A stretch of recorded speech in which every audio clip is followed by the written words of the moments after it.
Good morning, everyone. Kia ora tātou. My name's David Downs, and welcome to the session. Was there a party last night? Yeah?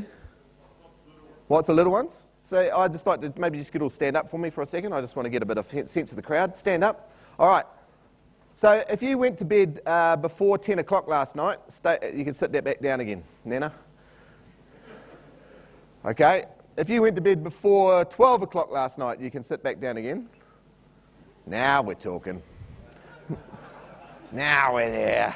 So if you went to bed before 1 a.m., you can sit down. Oh, boys. If you went to bed before 2 a.m., you can go sit down. Whoa, we got one man left. Let's give him a hand. Woo! Fantastic. Now, we have a special seat down the front for you. No. Just kidding. Hey, thanks very much for coming along.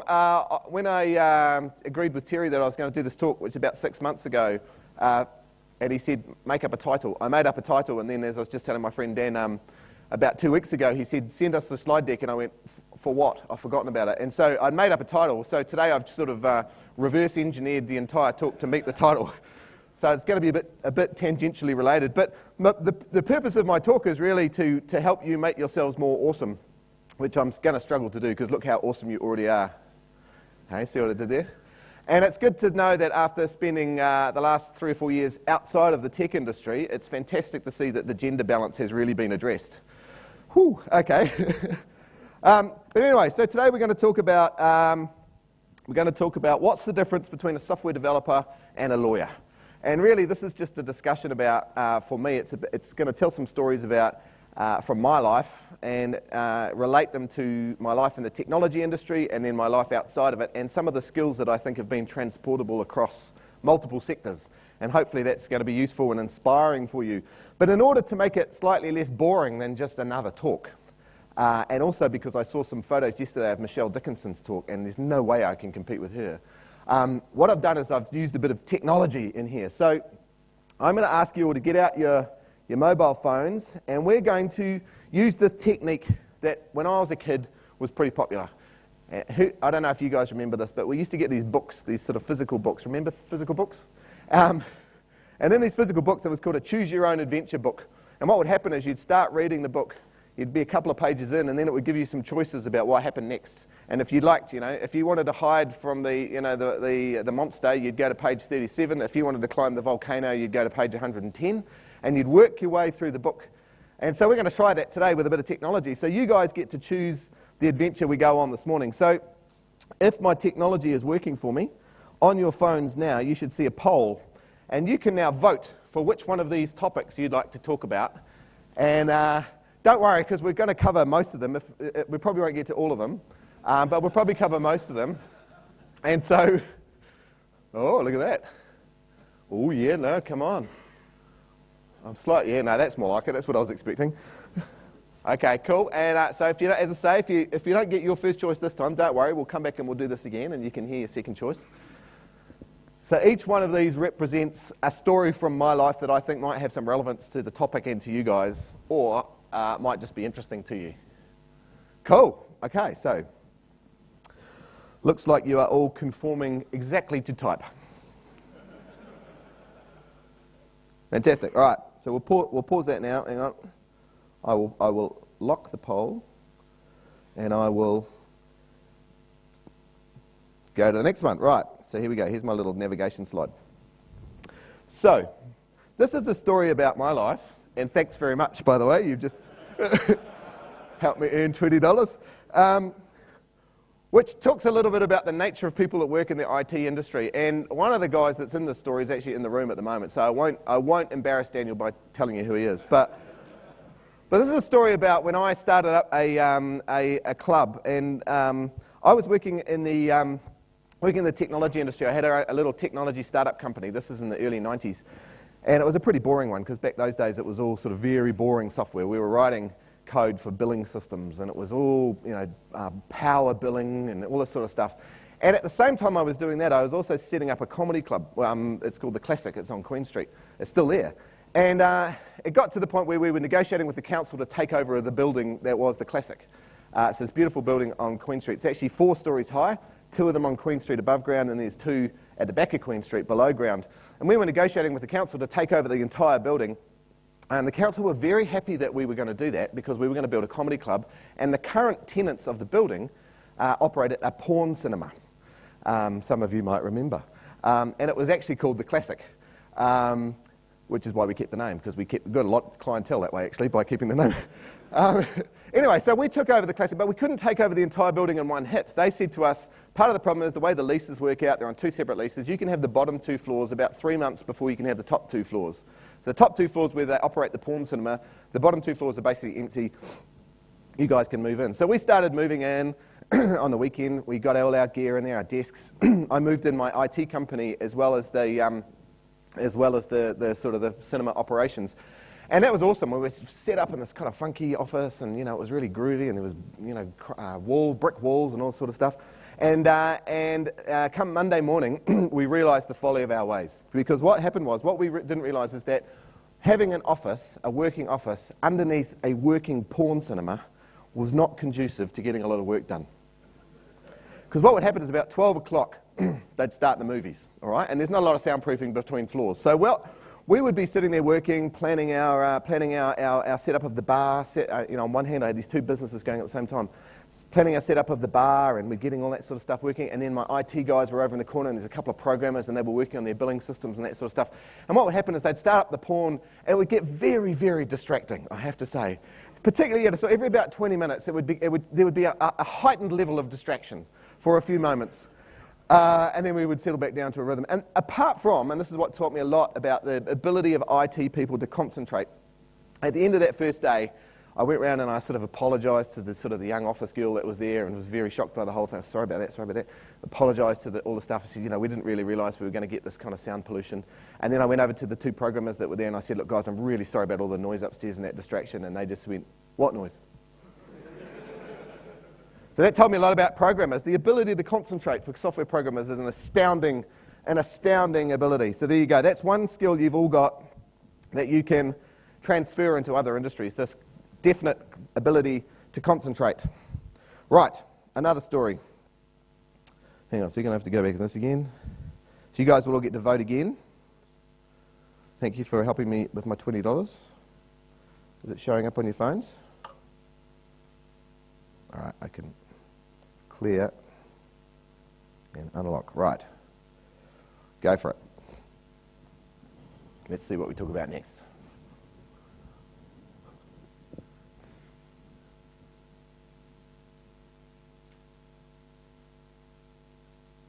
Ooh, look at this.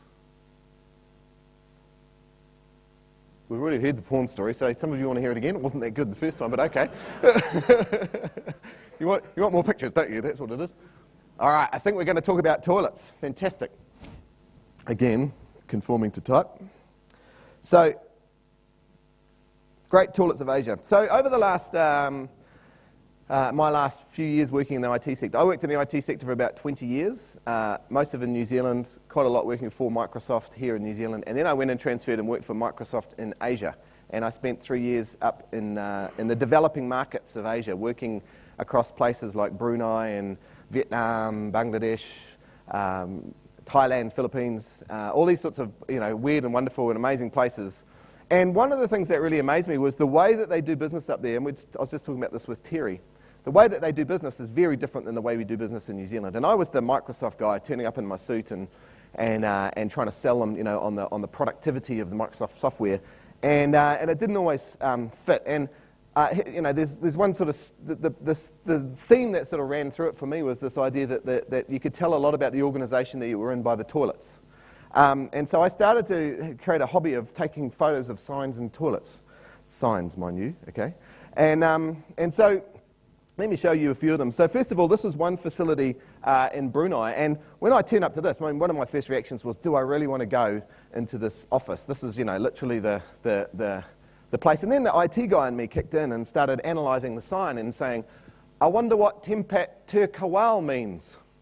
Turns out it means protected place, by the way.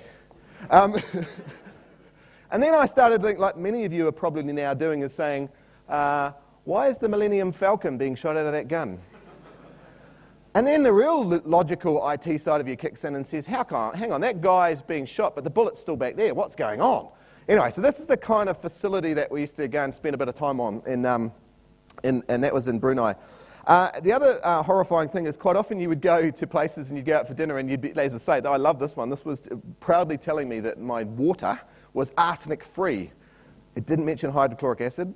So I'm not 100% sure what else was in it, but it basically, drinking that water must have had an effect on me because I managed to go and then visit this client. That's the client in the background. He thought I was very strange taking a photo of the water. Go and visit some of the toilets. I also, at another occasion, I don't know who this guy Pocari was, but he's making a fortune out of selling his bodily fluids in Asia. But if you go to some of the toilet signs in Asia, you'll see signs like this pretty much everywhere for those of you who've been there. But this is inside a work office.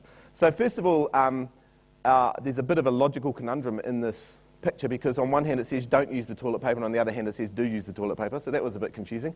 Clearly they don't want you to crouch on the toilet paper and they want you to have bare feet. So I don't know what's going on there. This is another great one that I love. If I ever get around to writing my autobiography, I've decided it's going to be called Aim Properly, Keep Seat Clean, Keep Floor Dry.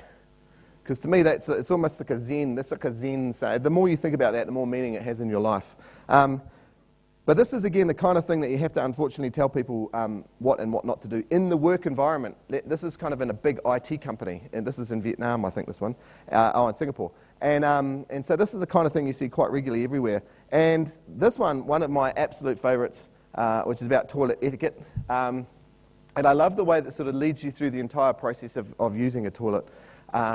Apart from what I would consider to be one of the most important aspects, which is to remove your pants. So anyway, I told the government of Indonesia about their logical problem with their sign, and they weren't particularly impressed. So those are some of the things. Now, the reason I bring that up is because I think the story, I suppose, is that IT can bring you to lots of different and amazing places. You know, so for me, I was just a guy born in Wanganui in New Zealand, and I was now negotiating with people on behalf of Microsoft for with the Sultan of Brunei's team, and those sorts of experiences are fantastic. And what I discovered across all of those countries that I was in was that the skill sets and the type of people that they employ in an IT sense are valuable everywhere. We actually ended up bringing up a whole lot of Kiwis into Brunei at one point because we wanted to do some work and we couldn't find some great, frankly, some great local people. So we brought some Kiwis up there, and the Bruneians loved the fact that these New Zealanders were great programmers, great at software development, really good business analysts, etc. So your skills can take you internationally, not just locally. I guess that's my key point. All right, let's have another story. I will clear that one. You can vote again.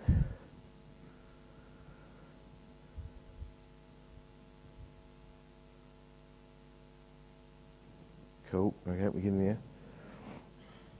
Ooh, look at that. Oh, I just pipped at the post. Come on, game theory. You can do it. Oh, there you go. Nice. Oh, who's out there screwing it up? I like the game theory one. Come on, you can do it. You can do it. One more. Yes. All right, good. Oh, no. Oh, making a late charge there. All right, I think we'll go with game theory. So, again, a little bit of a story about how IT people think and how you can use your IT skills in a real-world setting. So many of you, I'm sure, know a little bit about game theory. Okay, so game theory is a mathematical kind of theorem or economics theorem, really, about how you make multiple choices at the same time for mutual benefit. And there's some interesting studies that go on, mostly around prisoners telling on each other, which isn't that interesting. So I came across what I thought was a really interesting demonstration of game theory in action recently, and I'd like to first of all show you a bit of a video, and then for you all to decompose this in a game theoretic sense. Here we go. Hopefully this is going to work for us. So watch this, and then we'll look at it from a game theory perspective.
Awesome. I was actually, I don't know if you guys have ever seen those kiss cam things, because we don't really have them that much in New Zealand, but they're really big in sporting events in America. And I was actually going to demonstrate it by doing a bit of a kiss cam here in the audience, but then I thought it probably wouldn't work, given the gender balance issue that we've got here. But it was an interesting one. So that to me is, A, it's a great video, but B, if you know a little bit about game theory, you'll know that this is called the cooperation game in game theory. This is a part of game theory, and this is sort of taking an IT lens to real-world situations.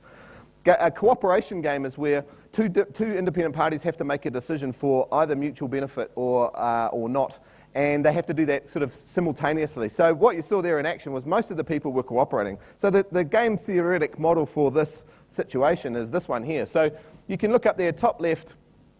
So that's the first party and the second party, so the girl maybe and the guy. So if the girl chooses not to kiss and the boy chooses not to kiss, usually that's okay, because people in the crowd will assume that you're brother and sister or something like that. So it's not as interesting as kissing, but everyone says it doesn't really matter too much, so that's okay. Bottom right is the best situation, because you've got both parties choosing to kiss. They turn simultaneously and kiss. Everyone's happy. They get a bit of a round of applause, and everyone feels good about themselves. So that's obviously the winning scenario. Each party gets kind of 1 point.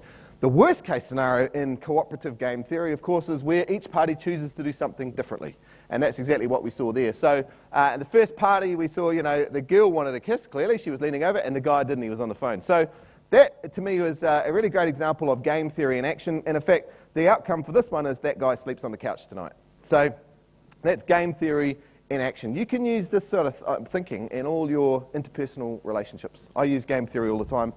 My wife's not that keen on it. All right. Next topic. You get to choose again. Hang on a sec. I have to go to the next one. I just clear the previous poll results.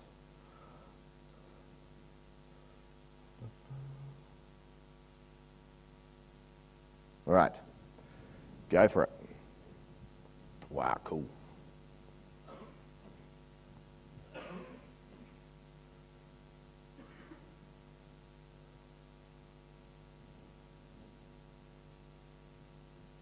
Oh, look at that, 1 and 2, they were battling it out for the first place.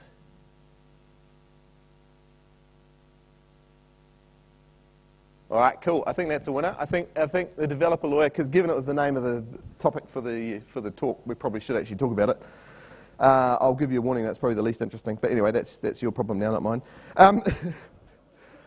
And this, as I say, I was talking with Terry a few months ago about doing this speech, and he said, think about what you think people might find interesting. And for me, it was really literally about how I see this phenomenon with IT people or technical people, that we put ourselves, and I'm putting myself in this category, that sometimes we put ourselves in this box of we have these set of skills and they're not transferable. And I am a software developer, or I'm a business analyst, or I'm a tester, or whatever it might be. And I think it does a great disservice to you and to the way you think to put yourself in that box. So this, to me, is a bit of I suppose, just a way of thinking about a challenge for you, about how you could use your skills in other ways.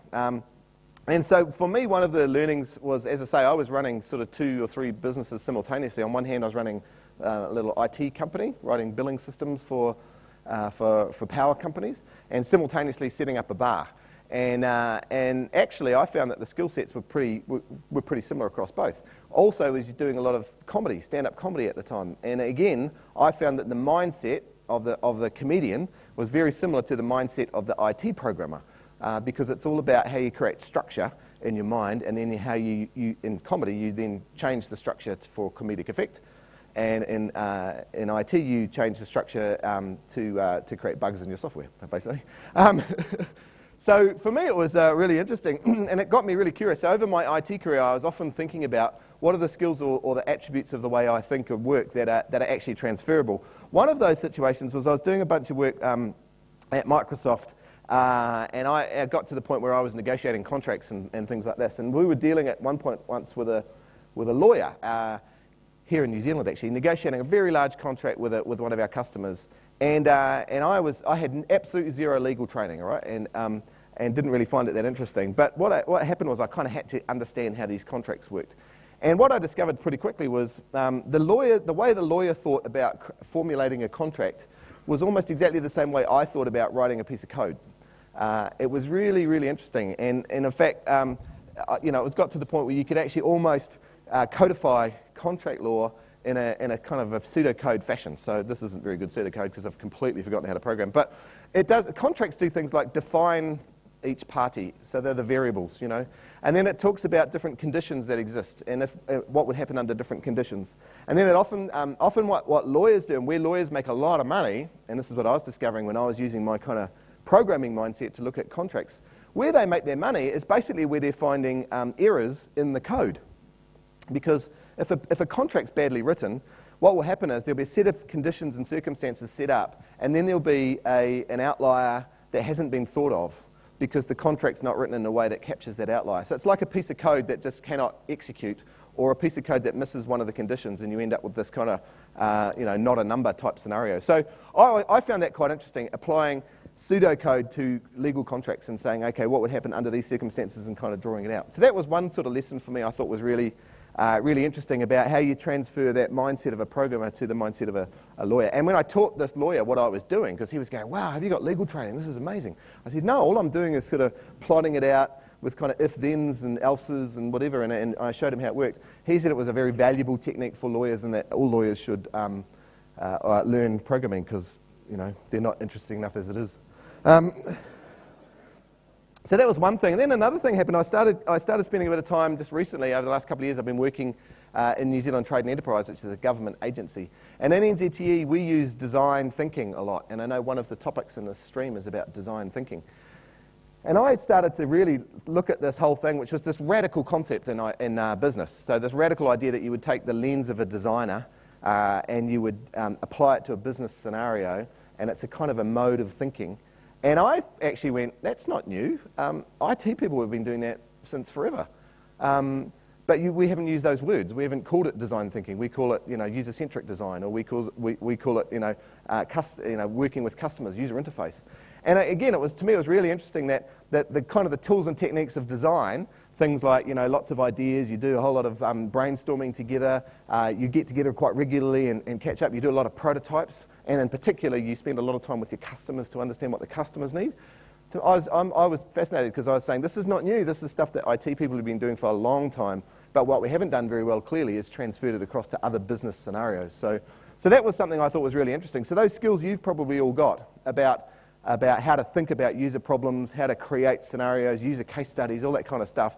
If you use different words, you could probably charge $5,000 a day as a consultant, because that's the trendy place to be at the moment, is design thinking meets business. And another little scenario, again, I was very pleased when I found this graphic last night, because this is probably going to win. Is there an award for the cheesiest graphic at the whole of Ignite?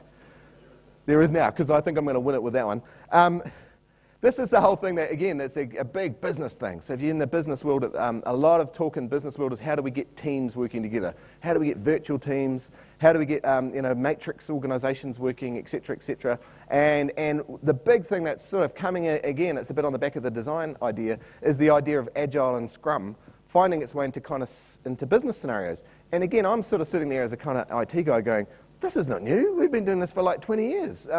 All this thinking, this idea that you would get together for stand-up meetings, for 10 minutes every morning and talk about what you're going to achieve, and you would do iterations and you'd do short sprints, you'd ship often. None of that stuff is new. And the way the teams work together, the way that we would define roles in a sort of a team structure instead of a hierarchical structure, none of that was new in IT, but it hasn't made its way into the business world that well yet. So again, to me, I was surprised at how well some of these concepts of teaming that are very natural in the IT world, because we've been doing them for a while now, have transferred into the real world. And I suppose for me that sort of created for me some thoughts about what are the other skills you could transfer across, and how would you take the things that you've learnt in your IT career, put a different name on it, put a different label on it, and transfer it into other businesses. So there you go. All right. The only thing I'm going to point out on the slide actually is, since I left, Microsoft has employed a bunch of design Nazis that send you out these emails about how you have to follow the template. And so I purposefully have broken all of the template rules. If there's any template people in the room, they're going to be very angry at me. The number one template is that you apparently have to have used the template that says the word Microsoft Ignite on it, because, of course, by day 3, none of you know where you are. So, all right. So that's it. I mean, that's, to me, that is the essence. And that's probably the most serious bit of my talk is really, and I genuinely mean that the skills you have and the skills you're developing and the way you work is actually really, A, transportable, and B, really interesting to other parts of the business world. So don't put yourself down. All right. We get to vote again. Keeping an eye on time. I have to clear the thing. I have to clear the thing. All right. Ooh, yeah. Nice. You're clearly very interested in the whole volcanology thing, aren't you? That's cool. Okay. We will go to that. Okay, so that one, this one here is a topic that's kind of, I find very interesting, and I've been doing a bit of study about recently, and that is about how humans make decisions. And the basic sort of tenet of this whole area of study, and there's a lot of people studying this stuff at the moment, is that humans are very emotionally based people. I know this is new. News just in. We've got emotions.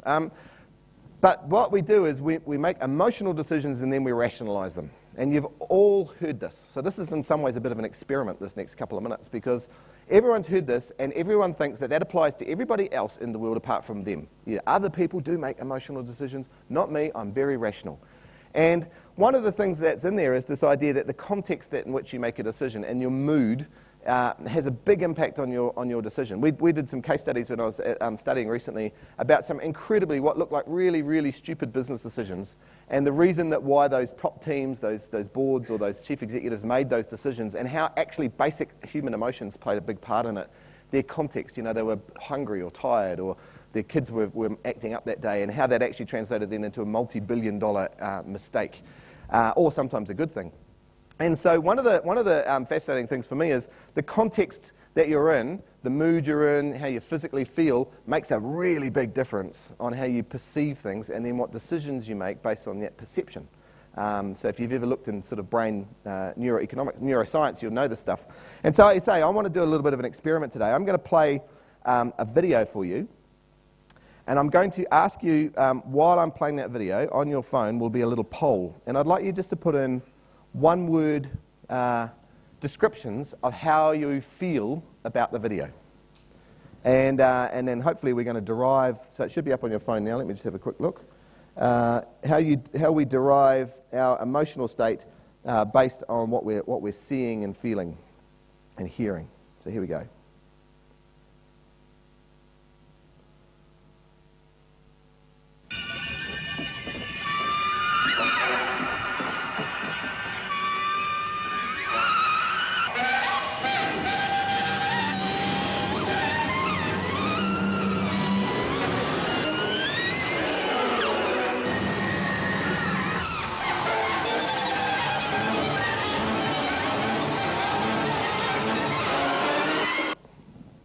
Okay, so let's have a look.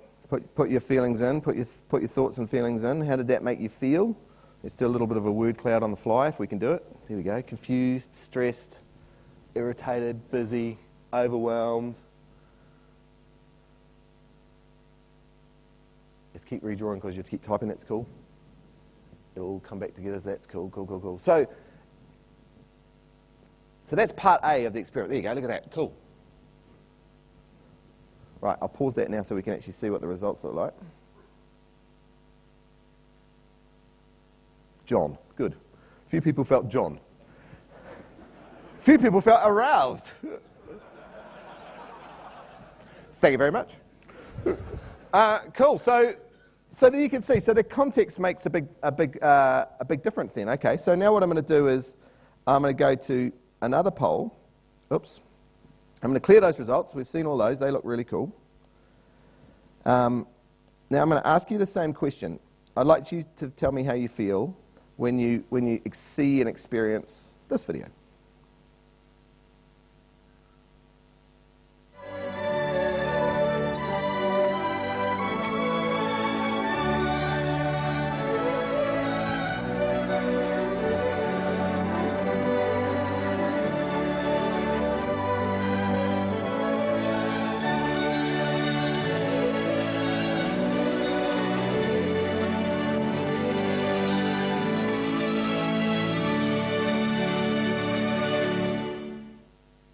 Okay, cool. So let's again look at the tag cloud on that one. Calm, very good, relaxed. Porn. I love that because obviously the bigger the word, the more people have said it. So quite a few of you said that. That's awesome.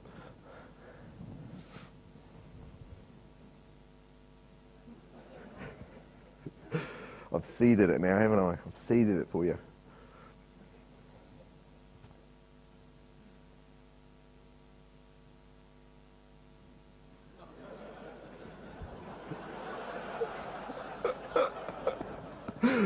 Oh, good news. Well, right, okay, I'm going to pause it there. Wow, that was an impressive outcome. So if we remove the obvious outlier from the sample, although, it's fair enough. And John was making a late run there too, as was Boo Earns, whatever that is. So that's cool. So the good news, therefore, is that you're not all Vulcans. So I've answered my own, that was my theory, my little, my experiment. You are not all Vulcans because you experienced different things and you felt differently, and your context was changed by what you were seeing and hearing. So just as a curious thing, did anyone notice a difference between the first video and the second video? Did anyone notice a difference? Anyone notice anything apart from the audio? Did you notice anything different? Probably speed. No, the answer is, and good on you for most of you sitting there in your sort of catatonic silence, was there was absolutely zero video difference. All of it was in the audio track. So the audio track, clearly in the second one, it was not only a harmonious piece of music that was sort of lovely, it was actually timed with the cuts. I don't know if you noticed that, but all the cuts were timed beautifully to sort of fit with the music. And what typically happens in that first one is it's all discordant and it's all over the place and it's terrible. And that first one literally gets your lymphatic nodes and your amygdala started to be agitated, and it creates a different set of brain hormones. Your cortisol levels will rise because you're watching that first video. And you have no choice over this. This is just what happens to humans. Your cortisol will rise, your anxiety, your level of stress will rise. Even though you rationally can rationalise it away, I'm sitting here, I'm safe, there's nothing going wrong, all of that will happen without you even being able to do anything about it. And that will change your decision-making context. In the second video, the calmness will kick in, and you'll start to get endorphins and positive neurotransmitters will go through you. And again, you don't get to choose that just will happen. And so your context there is about being calm, relaxed, a bit horny. I'm not, by the way, but anyway, but some of you clearly were. So those sorts of things are really interesting. So that, again, that's a very normal human reaction. And the good news, therefore, is that IT people are not Vulcans. You have emotional reactions to stimuli, which is fantastic. The thing now is what you do with that information now that you know it. And one of the really interesting things that you can study is about how you use this knowledge of how humans make decisions to actually utilize those facts in a good way. So, for example, and this, believe it or not, this will be a surprise to some of you, almost every human, in fact, every human makes better decisions in the morning than they do in the afternoon because of your neurochemicals. And most of you probably haven't heard of mornings until you come to something like Ignite, but we make better decisions in the morning. We clearly make better decisions when we're feeling calm. And for programmers, I know one of the amazing things that they've learned is rhythmic music playing has a huge impact on, you probably know this yourselves, huge positive impact on your productivity and your feeling of sort of self-worth. So listening to music as you're working, programmers in particular, but testers, probably BAs, etc. as well, makes a big difference to you. So now that you know that, you can use those facts in your everyday life. I'm not up to a conclusion yet. I'm not there yet. We've got a couple more things we can talk about. How's our time going? Yeah, we've got time for a couple more. So let's have another look. Who would like to talk about something different? Yeah, I've declared the poll from last time.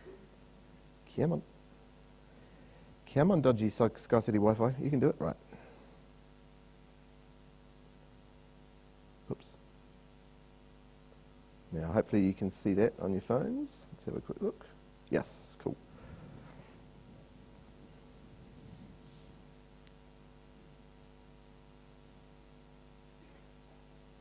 Cool. I love it how people are still voting for things we've already talked about, but that's fine. No problem at all. All right, so clearly we're going to talk about how, and this sort of builds on the IT people being Vulcans or not Vulcans, but one of the other interesting facts about humans is how we are completely riddled with bias and poor judgment and poor decision making, and that's everybody. And again, it goes back to this sort of category of this is stuff you can know but do nothing about. It just is the way we are. It's the way we're wired. It happens in a part of the brain that's way before your kind of conscious thought. And we can demonstrate some of that. Hopefully, it'll demonstrate quite well in a series of little experiments, little sort of games that we might play together here today. So, first of all, on your tablets or your phones, you should see this little thing, and I'd like you to vote on which one of these tabletops in particular, is more square.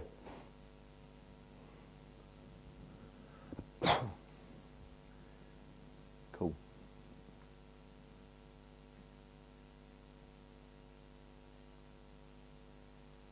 Cool, interesting. It's a bit of a smattering across both, but clearly a preponderance of people, the bulk of people in the room, think the one on the right is more square. And of course, because you're all incredibly smart people, you've already worked out consciously that neither answer is true. They're both exactly the same shape. Now, you've probably worked that out and then immediately discounted that fact because clearly your eyes are telling you they're not the same shape. But then you're going, well, hang on, why has this guy put this photo up here? It's clearly a trick question. They must be the same shape. And then your eyes say to you, no, they're not. They look at them. One of them is clearly square and the other one is clearly more rectangular. And so your inner self is sort of battling this. And even me, who's done this many, many times and measured them and demonstrated it and showed it to heaps of people, every time I do this, I go, oh, shit, something's gone wrong with the aspect ratio because that one on the right is definitely more square. But it's not. It's exactly the same shape.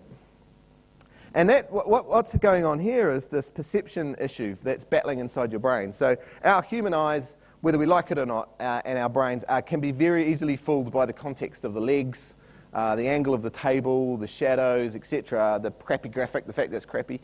All this stuff has an impact on us. And as I say, even though we can consciously, and you can believe me with this, know they are exactly the same shape, you still don't believe yourself.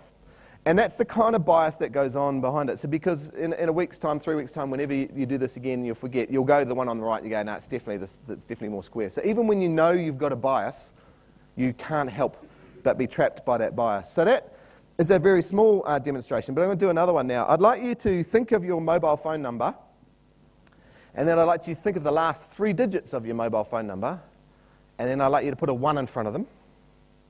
So for me, my phone number ends with 967, so my number would be 1967, so 1967, and I'd like you to plug that in. There you go. So we've got a few dates coming out now, 1432, 1952, 10,007, 1146, etc., etc., etc. So you've got your phone number converted to a date in your head.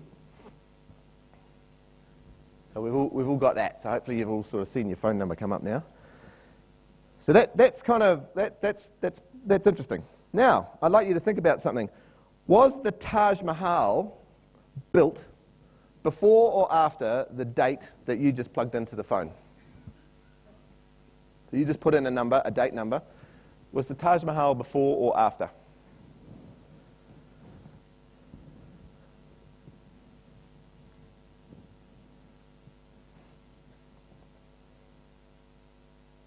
Cool, okay. Thank you.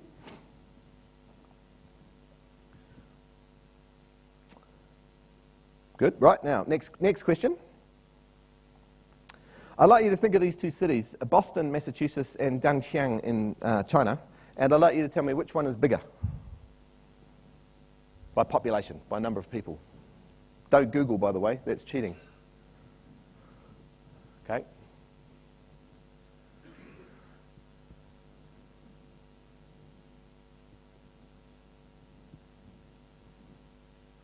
Cool.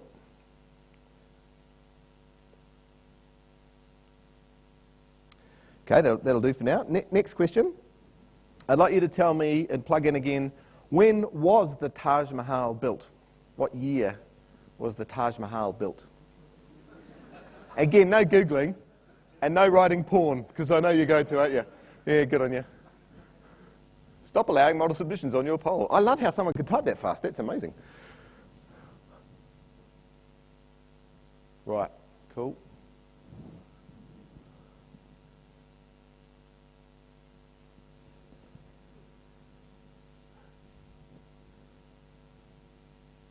Excellent.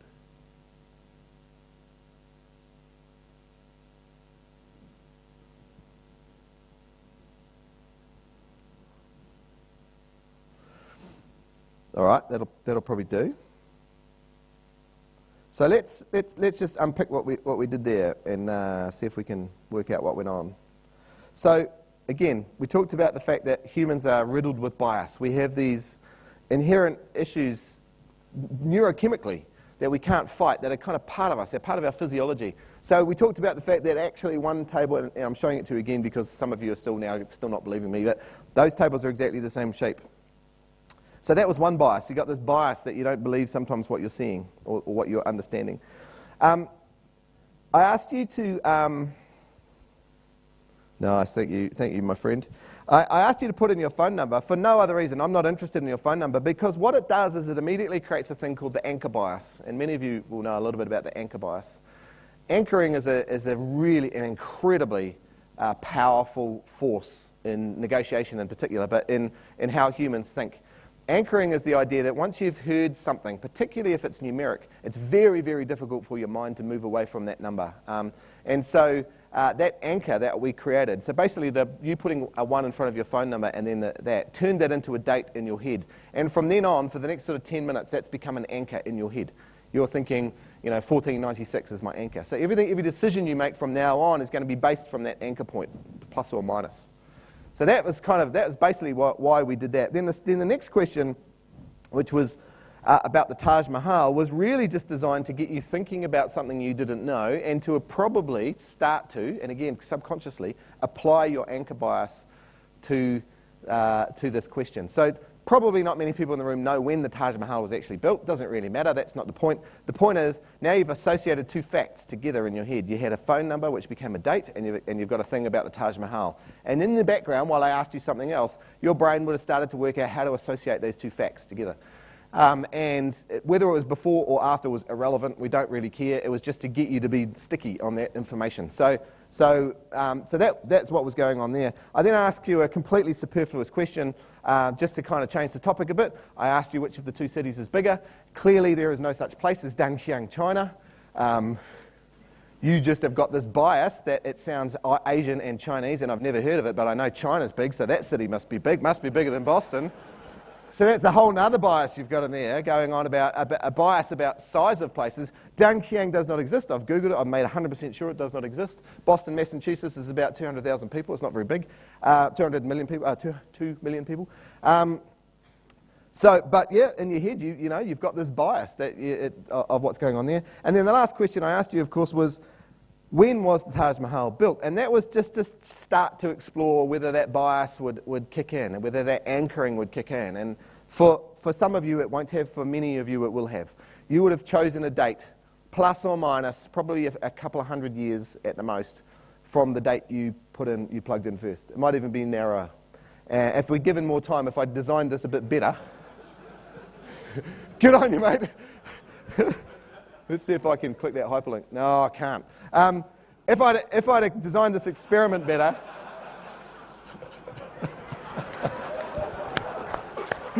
I love it. Oh, I love it. Right, I got the feeling you're getting a bit feral. But this concept of biases, and there are a lot of them. Like if you're curious about this topic, there's a fantastic book about biases which talks all about the different biases. Anchoring bias we just talked about. There's a fantastic one called the endowment bias, which is the concept that when you buy something or when you purchase something, you endow it with some properties that are intrinsic to you, that therefore from then on make it very difficult for you to make logical decisions about it. You've probably all got in your possession a thing that logically to other people has no value, but to you has incredible implicit value. That's a really obvious example of the endowment bias. But other examples of the endowment bias are where you've made a decision, and by God, you're going to stick to that decision, even when it no longer logically makes sense. And we see this in business all the time, and I'm sure you guys see it all the time, that people are sticking to their guns out of bloody-minded endowment. There's other biases around how you feel about loss. One of the interesting and again, really kind of fundamental findings in this area is that humans attribute a hell of a lot more worth. The single value of a piece of loss, of something you lose, is much more painful to you than the value of something you gain. So let me explain that a bit better. So if I've got $100 and I lose $50, I feel really bad about the $50. If I've got $100 and I get $50, I actually feel good about the $50 that I just made, but I actually feel relatively less good than the 50 I lost. Very basic example, but again, you see this in business contexts all the time. People make a decision about something, they've invested in a property or a plant, they've written a piece of code, they've written a new piece of software, and instead of just taking the logical choice of writing it off and starting again, they've also got the endowment bias going on, but they've also got this loss aversion bias. And the upside of the new thing, the fact that you could start again and build something new, will not compensate them for the fact that they feel like they've lost something. So there are these biases going on in us all the time, and the great news is that you are human, all of you. You're all riddled with bias. But I'm going to test this now. Now that we've done all that, I'm going to see if you guys have learned anything by the experiments we've just done. And see if you can logically use your logical minds now to think about the next question. And to up the ante a little bit more, I'm going to give away a prize. I'm going to give away my speaker's shirt, which I got given this morning. It's an XL size. It's beautifully, you can see it's beautifully crafted and minted. I'm giving it away for a few reasons. One is because I want you to take this next thing seriously, and the second reason is because my wife said if you come home with any more Microsoft clothing, I'm going to kick you out. So Microsoft is a clothing company that sometimes creates a bit of software. But that's just the prize, okay, for the person. So what you're going to need to do is I'm going to ask you a question. You're going to type in an answer. You'll need to put in your initials, or just your initials will do. Your initials and then the answer to the question. And then the first person to get the answer right, I'll give this wonderful speaker shirt to, and you can wander around pretending you're a speaker. You have to have a slight air of arrogance, by the way. Okay, right. So here we go. This is an ad campaign from many years ago, and I'd like you to help me understand what is logically wrong with this, because it was a fact that 4 out of 5 dentist surveys would recommend Trident gum for their patients who chew gum. So if you could help me understand what's the issue with that statement. So I'm going to, why should you be suspicious? That poll should be up now. Why should you be suspicious about that claim? And let's see how you guys do in terms of using your logical brains. Let's see if we've got any answers. A couple of answers there. All dentists should discourage gum. It's shit, good. Red, fantastic. Right. I'm going to just pause it for a second. JTE. Who's JTE? JTE? Where's your initials? Oh, over there. Fantastic. You get the shirt. Here we go. You look like oh my God, you're more of a medium. Oh no, you're getting more and more XL as you get closer.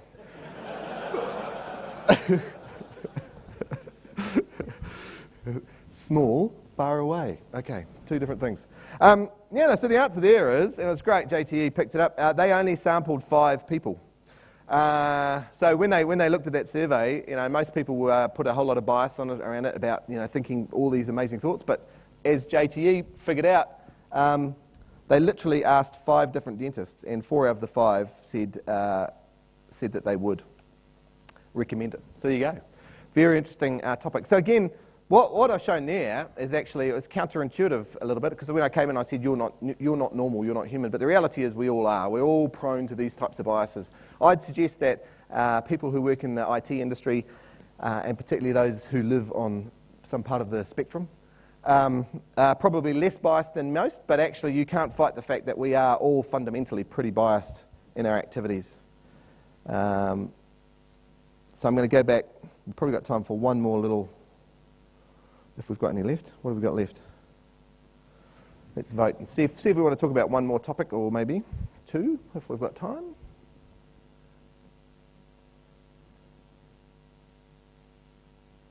Is it coming up? Come on, you can do it. Here we go. Oh, right. I have to clear the poll results, yes.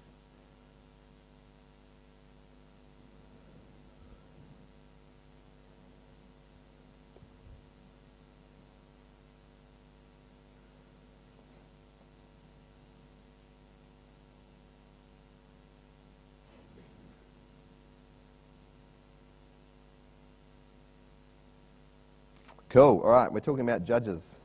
Fantastic. So you are smarter than a judge. So interesting. Again, it goes to this concept of people and how people make decisions and how that translates into how you think about your work environment and your work context.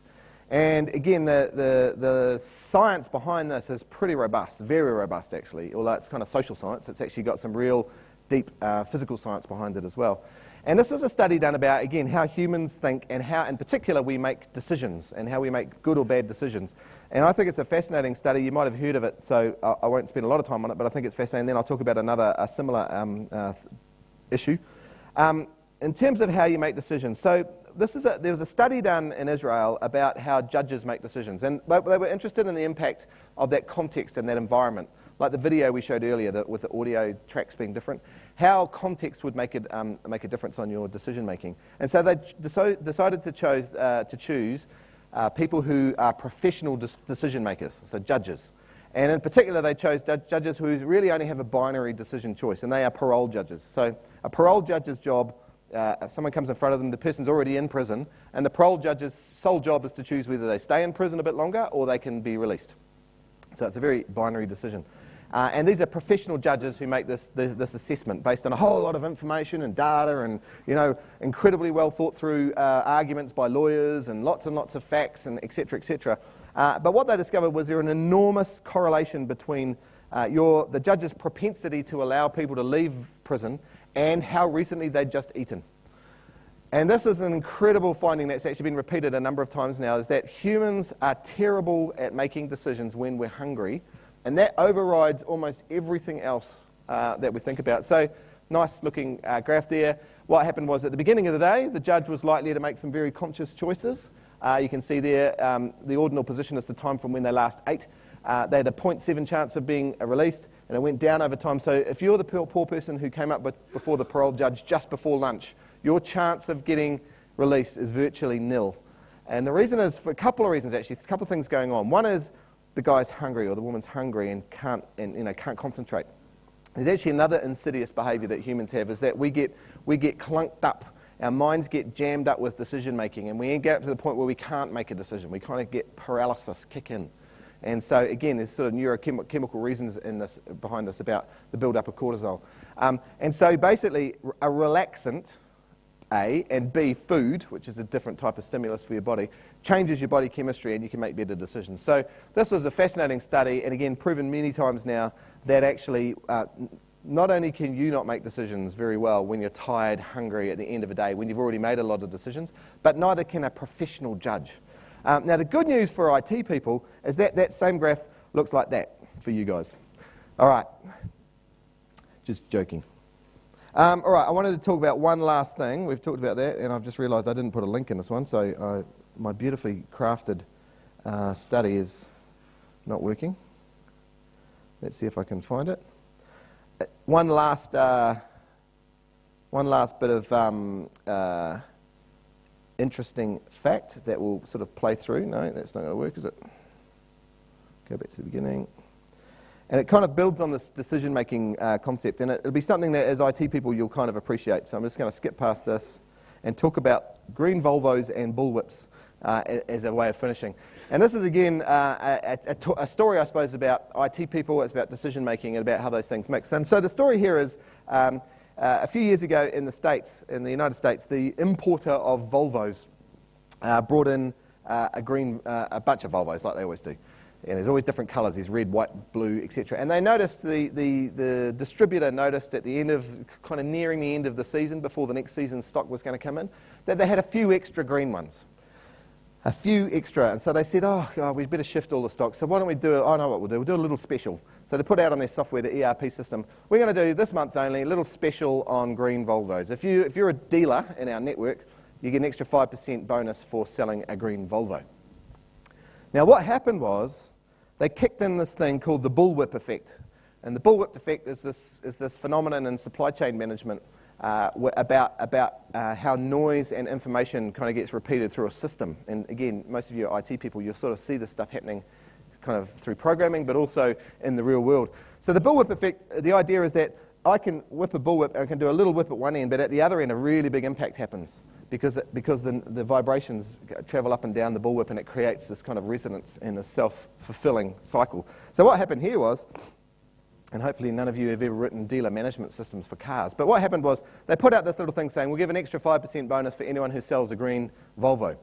That got its way out into the dealers, and the dealers went, wow, that's pretty cool. So the dealers told all their staff, like, you guys are going to get an extra bonus if we sell green Volvos. Let's be the best green Volvo sellers in the whole of the nation. So they started, putting up posters selling green Volvos.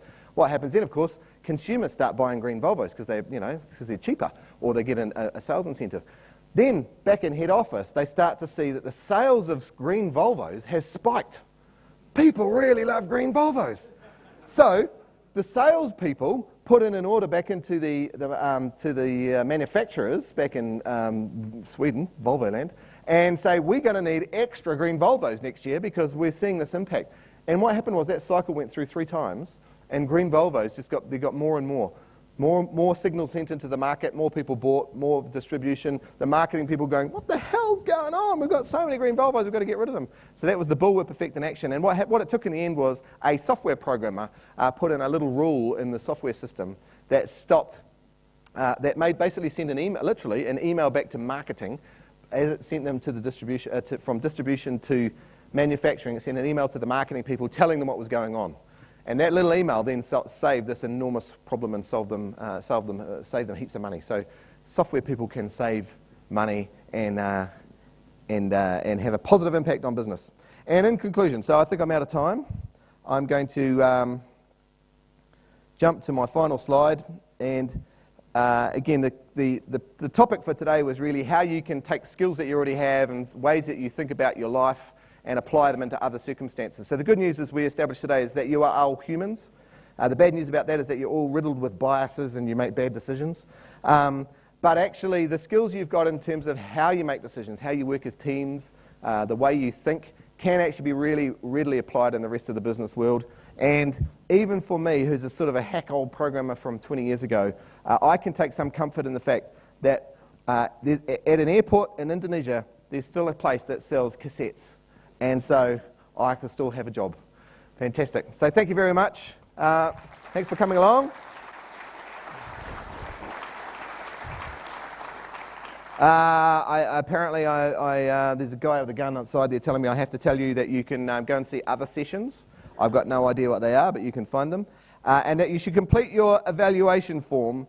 And it said here, by the way, this is a logical problem. It said complete your session evaluation and win. And I think that's a problem because that guaranteed you a win. So I'm just modifying that a little bit. You will probably not win. But I'd still like you to do your evaluation form. Thanks very much for coming.